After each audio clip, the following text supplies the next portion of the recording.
Bismillahirrahmanirrahim. Assalamu alaikum. My name is Hassan and today we are going to add single video player in Wix website and we are going to add self-hosted video. Before starting, like it's my request, please subscribe my channel. Thank you. Now back to our work. So we are in Wix page and this is our section and then you see add element. So click on it. So we are going to add single video player. Now you see we are in video and music. And then you see single video player, so video upload. Now you see, so drag and drop here anywhere you want in page. Now edit. If you want, you can increase or decrease size like this.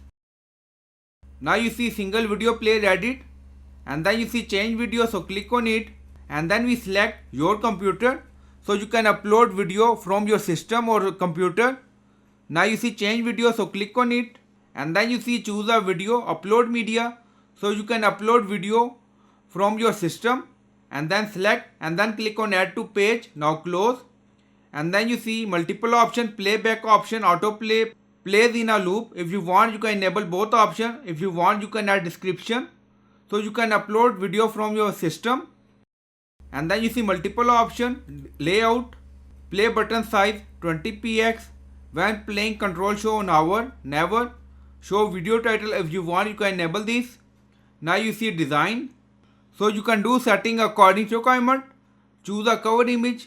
Now you see fade out, fill color opacity, border, shadow, text, so you can do color scheme according to requirement. Now close and then click on publish. So in this way you can add video from your system or computer in Wix website. So I hope you like this video. Please like, comment, share, subscribe. Thank you for watching.